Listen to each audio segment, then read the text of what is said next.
And we welcome everybody to the latest edition of Zia Comics Weekly. My name is Joey from Hot 103's Big Show, alongside my good friend Troy, joining us remotely today. What's up, Troy? How's it going?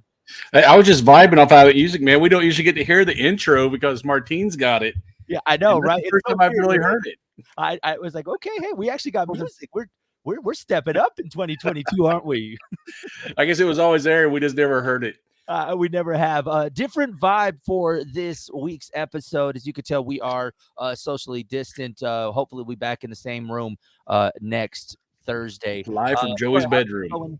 how are things been going? I've never noticed your office. What you got going on in the back? I see a lot of memorabilia. I see some Western Athletic Conference stuff. What's going on? I can pull the camera here. I got a little bit of stuff. I got the Kevin Smith and Jay Muse signed Dogma. I got behind my chair. Well, I don't know. There. When I worked out at White Sands, when you leave, they give you a bunch of stuff. That's a bunch of military stuff there. There's Randy Travis. Oh, hey, Ernesto might like that. David Allen Coe, he might like that one too. Signed stuff. I think that was Tony Stewart. No, and I see, not to brag, but that degree in the background. Yeah, that's actually real. Hey, I paid a lot for it. I think we all do pay a lot for those, don't we?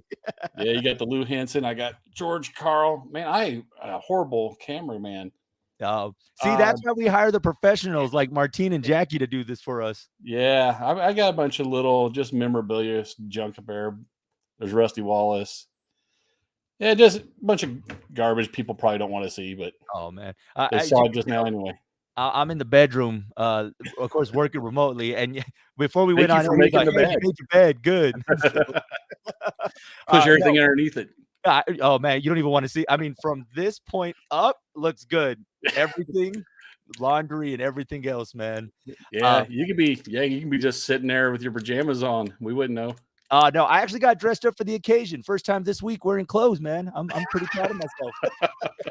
One thing I will mention though in the background, one thing I did get to put in our bedroom, my wife let me, was in the back. I have my name, and it's actually each letter has different comic books from different Marvel characters. So she found these and she's like, "Yeah, you can put it on your side." So I was like, "Cool." So I'm still missing the Y, as you could tell. So we only got to the E part. So once I get the budget, Y, budget. hey man, Christmas came and it's like, wait, you're gonna have to wait till Valentine's Day and we'll get you the last letter. Well, today, of course, is we're gonna take it a little different this time around for this episode and really pull back the curtain when it comes to a lot of things, when it comes to comics, when it comes to some of our favorite things, especially when it comes to stuff that we find at Zia Comics. Now, Troy, break it down for those watching. Zia Comics, it's been around for a very long time, and it definitely is the nerd headquarters when it comes to finding things, comics, things, manga, everything, man. I'd say when you go in that store, there you could be there for hours and still need a couple more days to go through the store. Yeah, like I said, we try to cover all the genres that we can in pop culture, but it's such a huge genre that there's a lot of stuff. I'm sure there's some stuff we're missing, but we try to cover it all. Yeah, and I'm sure when people approach, especially when they come into the store and they're looking for something specifically, what's it like? Like, so say I go in there and I'm looking for a certain comic or I'm looking for a certain memorabilia item. What is some of the first discussions that they have with you when getting to the store? Well, a lot of people who are new to the comics, they don't really know what they're looking for, so they'll come in and say, I don't know what to read. Can you help me out? And so you got to ask some leading questions, try to find out, well, do you like superheroes or do you like story driven stuff? Do you like horror? Do you like, suspense, all these different, because there's comics for just about every genre. They're not all superhero related. Mm-hmm. So, you figure out what they want, and then you kind of try to lead them to the right place. And then you show them, hey, good morning, Stephanie. you try to get them to the right comic for them. And that sometimes that takes a while, especially if they're new. But usually, you give them a couple options. They pick one. If they like it, they come back and get more of that title. If not, they'll come back and say, "Yeah, you know what? Show me something different." Yeah. And I think that's a good start, like you said, just to kind of get people, what do I want to see? Because I'll tell you right now, I have thoroughly followed when it comes to, DC and Marvel. And, I've even Dragon Ball, Dragon Ball Z, Dragon Ball GT. I mean, those are just some of the things that I liked particularly, but it's always, it's, I guess, to each his own, finding kind of what they're into and kind of it's almost like choose your own adventure when it comes to, well, what comics do you want to go look after and what are you into? So that's what I've always enjoyed about, when it comes to the nerd life, is what we'll call it, the nerd life. And what exactly we're into. Now, one thing I mentioned earlier before we jumped on air was uh, comics and the value of comics. So, say somebody right now going through their shed and they find these comics. Not most of them sometimes are high priced comics. They may not be worth a lot. Yeah, people think just because the comic's old that it's worth a fortune. Yeah. It's not always true. Especially a lot of times if they make something to be collectible, it's probably not collectible. See, that I wouldn't have known that though, because you always get those limited edition and you're like, oh, it's going to be limited worth something. And it turns out it wasn't worth anything.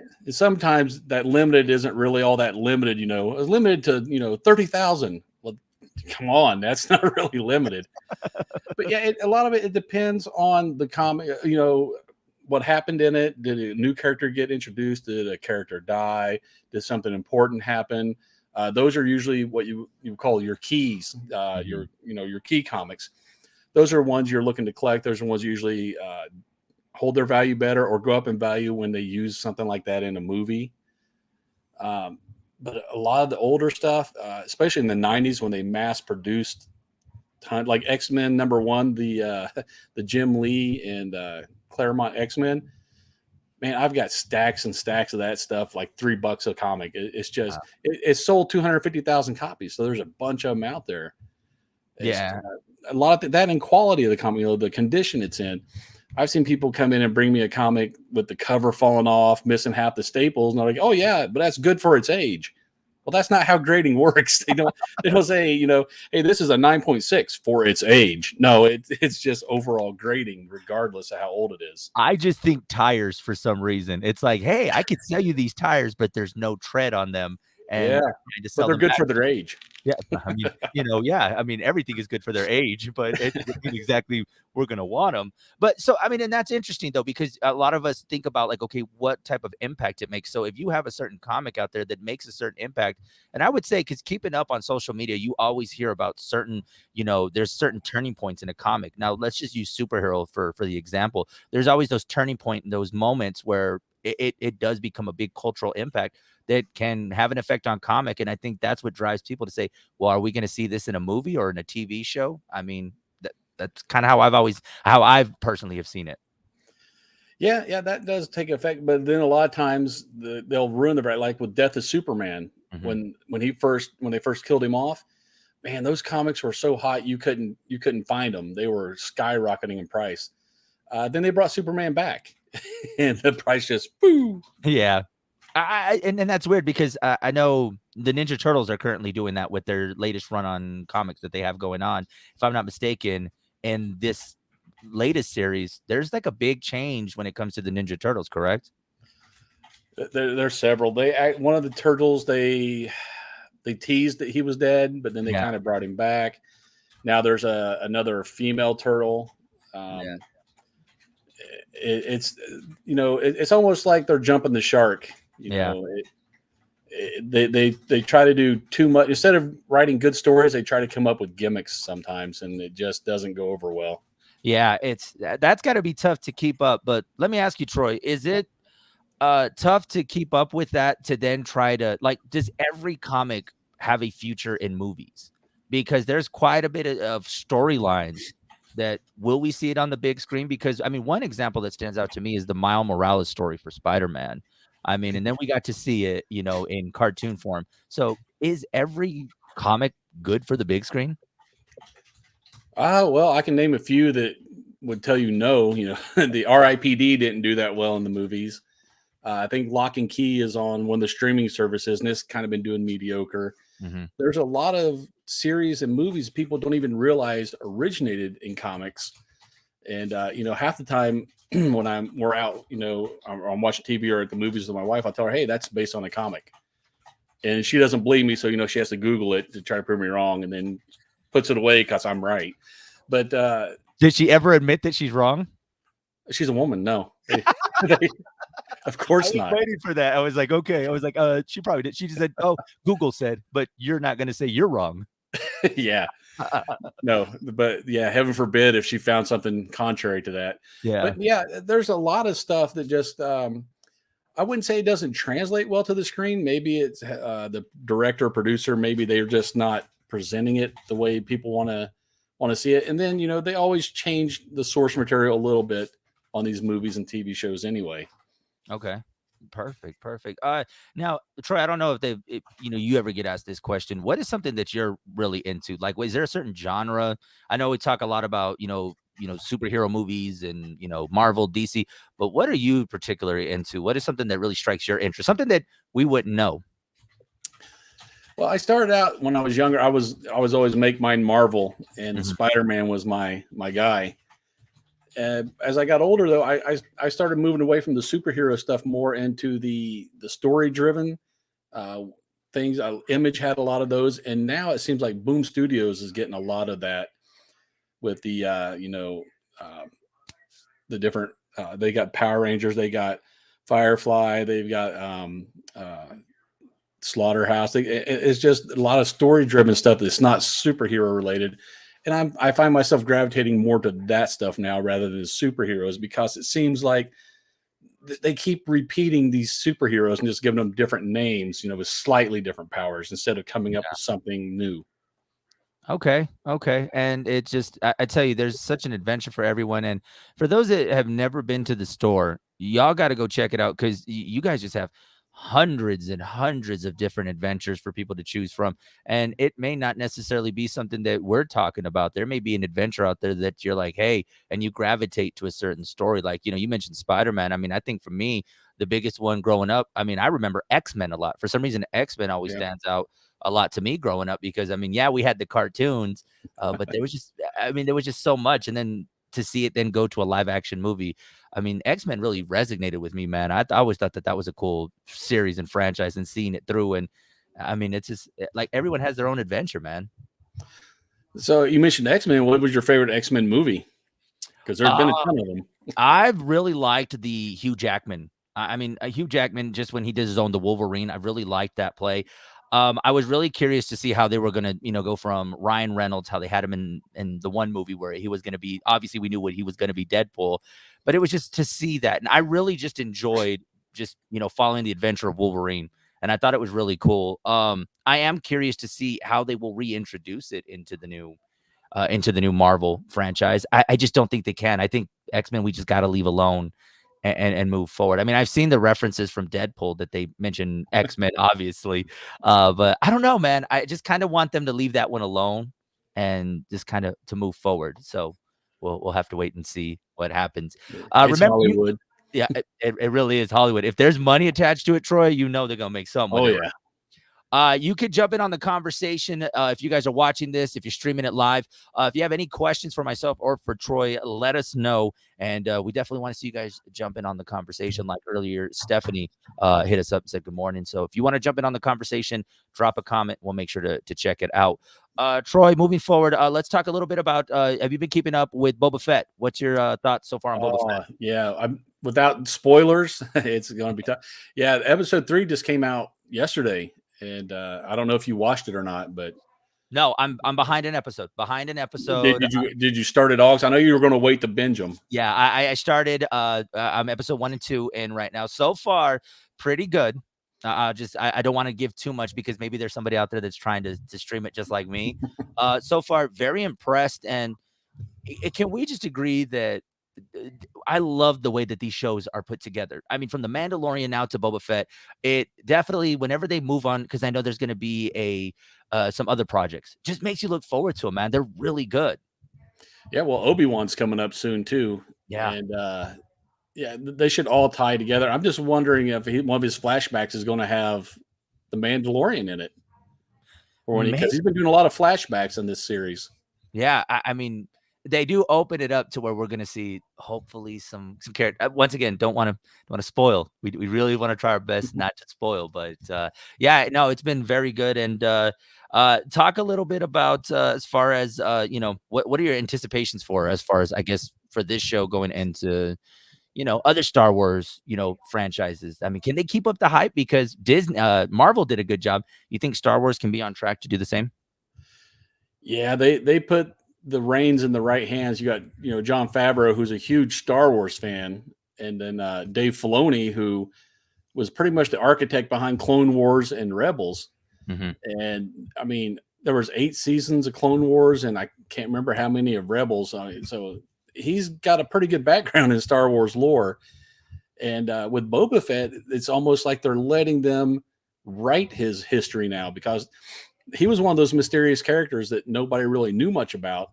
So now they're letting these guys fill in all that backstory that wasn't there before. So yeah, like I said, Favreau. It seems like Favreau's got that Midas touch. Anything he's involved with seems to do really well. Yeah. I don't know, like, I actually thought about this the other night. Did he, like, go into the future? This is really me sounding nerdy, I'm sorry. Like, did he go into the future and say, "Oh, this is gonna work," and come back? Because he's not missed with anything that he does. Any project he does is pretty good in my book. Yeah, I mean, going all the way back to like the first Jumanji, that Zarathustra, all those were just really, really solid. And then he pretty much kicked off the MCU with Iron Man, and that was pretty much him. Yeah. And same thing with Star Wars. This revival of Star Wars. He's just been killing it. It's like he can do no wrong. And maybe he does have a time machine. Maybe he tries something, goes in future and sees, oh, that didn't work. Go back, do this different. This dude really does got the multiverse. I really think he does, because it's just no way. I He mean, is Kang. he is. Like, there's nothing like if his name's attached to it, you right away are like, okay, you got high expectations. You're ready for it. And it's just, I really think this guy went to the future. He's figured out time travel and he's using it to make sure that we get the product that we want when it comes to Marvel movies. So Yeah. and Well, Marvel well, and Star not everybody. There's if you go online, there's always those Star Wars fans that hate what's going on. Like there's people hating on Boba Fett right now. yeah. Oh, they're ruining him. They're ruining him. I like getting the backstory on this guy. I think we need that though. I mean, I think we Yeah. need that just so that way. And keep in mind, I mean, we're at an age where obviously we've seen these movies, but it's such a different audience now. I mean, we got a younger audience that's watching it.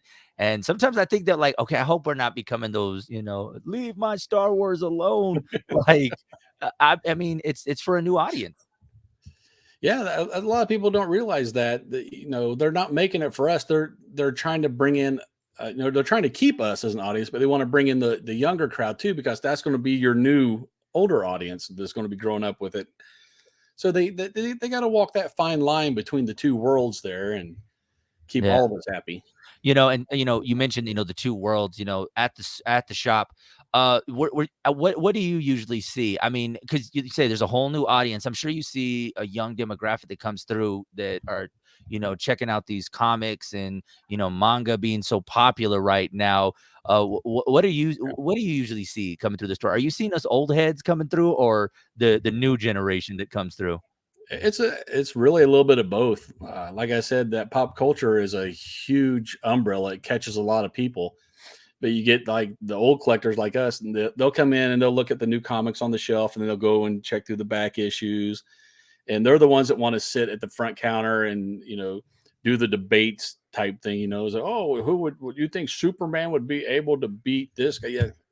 And then the new generation, man, they just make a beeline straight to the back, the manga. They know what they want. They already know the characters.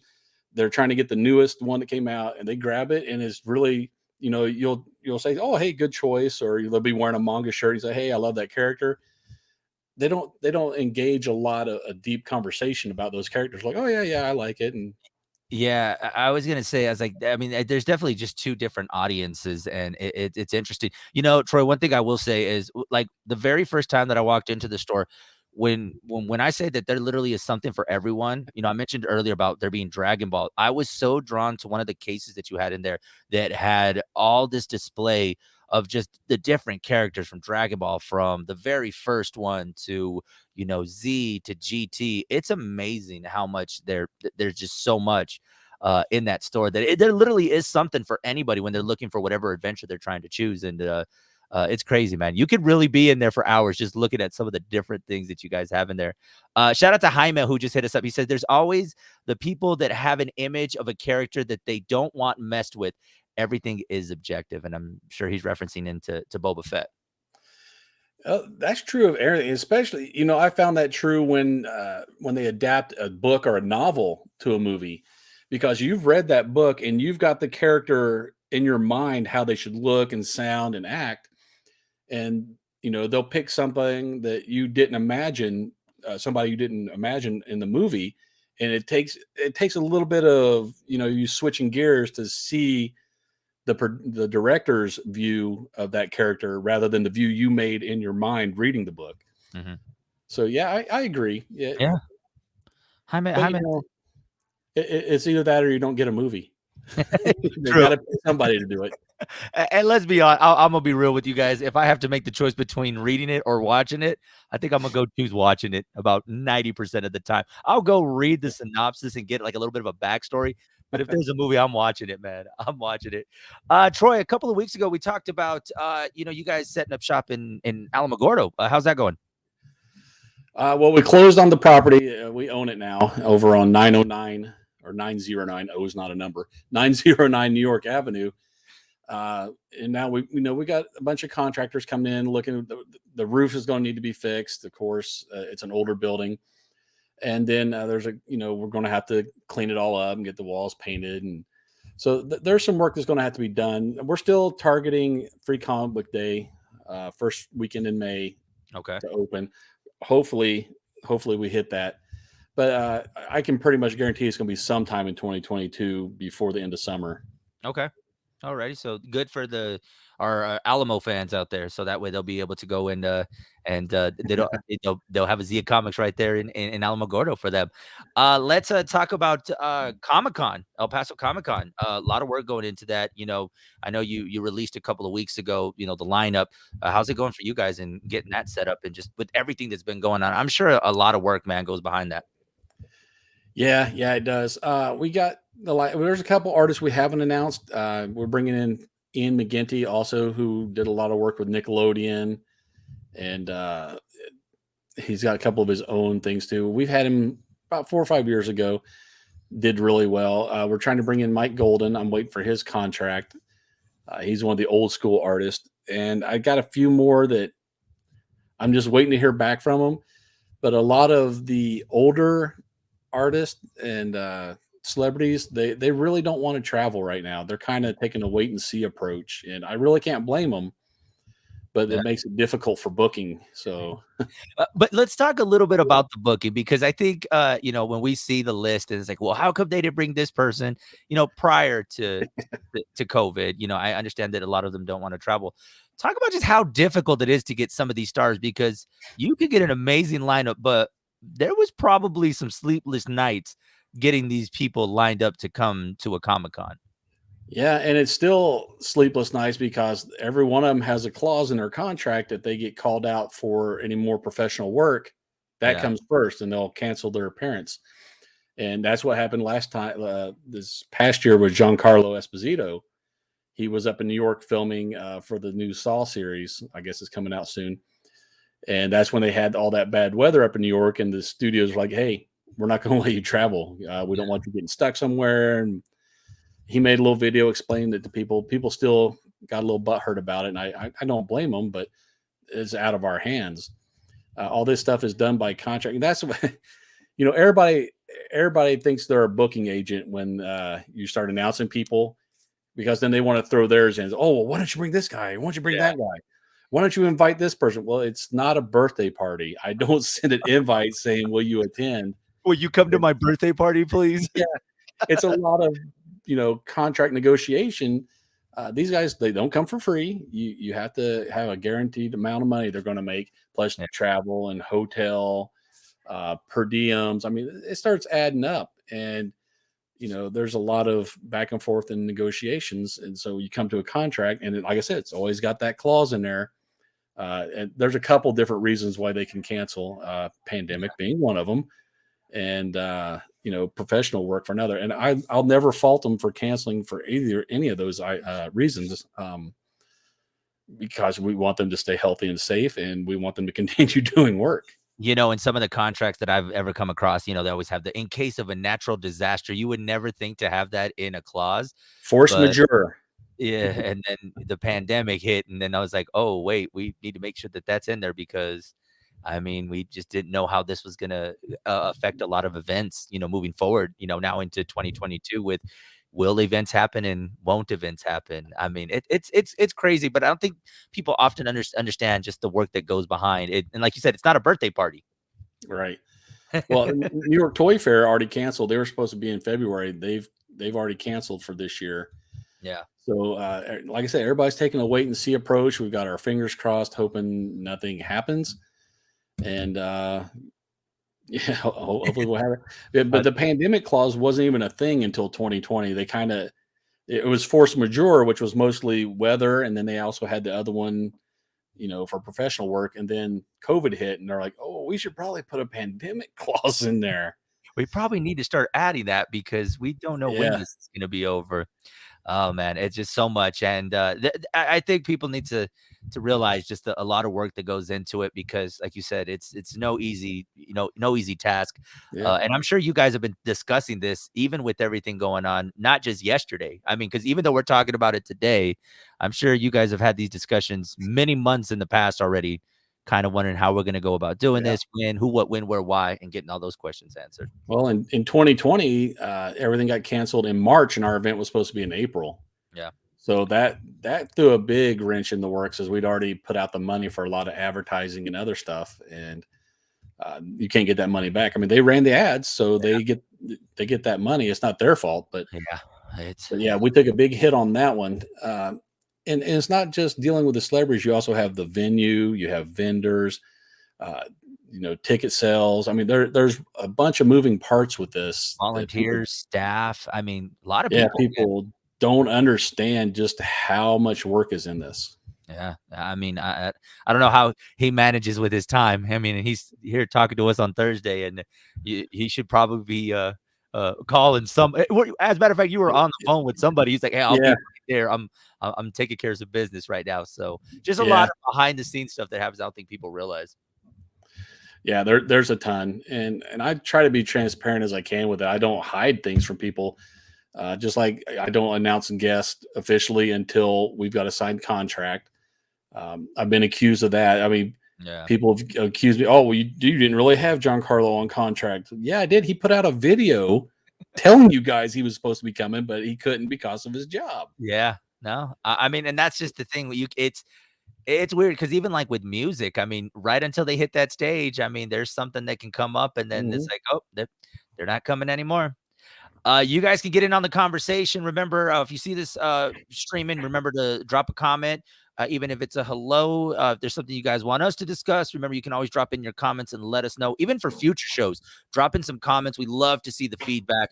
If there's something you guys want us to touch on. If you guys there's something you guys want us to maybe certain series that we need to be watching, something we need to be talking about. Let us know in the comments. Get involved in the conversation, and we'll definitely love to hear from you guys. So thank you to everybody who's been hitting us up today. Just doing some quick cleanup before we wrap it up. I did see the Eternals is on Disney Plus. Did you check out the Eternals finally? Yeah, we watched it last night, actually. Yeah, we did too. Pretty good. Over a lot of stuff that I didn't understand. I'm watching it again later this afternoon because it didn't have my full attention, man. I'll be honest. Yeah, they it's not exactly like they did it in the comics, but they adapted it where I think it worked well as in a movie, and that was supposed to kick off the next phase there for Marvel, and I think they did a pretty good job. Mhm. I'm pretty happy with the movie. Yeah, I think, but it's one of these I'm really starting to understand that going to a theater and watching a movie is probably important because we get so distracted watching it at home, man, because I was on my phone.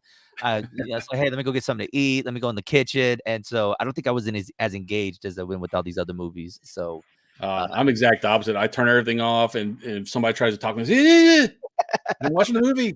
It's like, I don't want to hear from you for 2 hours, 2.5 hours. Wait, Yeah. that was how long it was. It's 2.5. It seemed like a very long It was movie. about 2 hours. Yeah, it was one of the longest. I think it was the second longest right behind the Endgame for Marvel.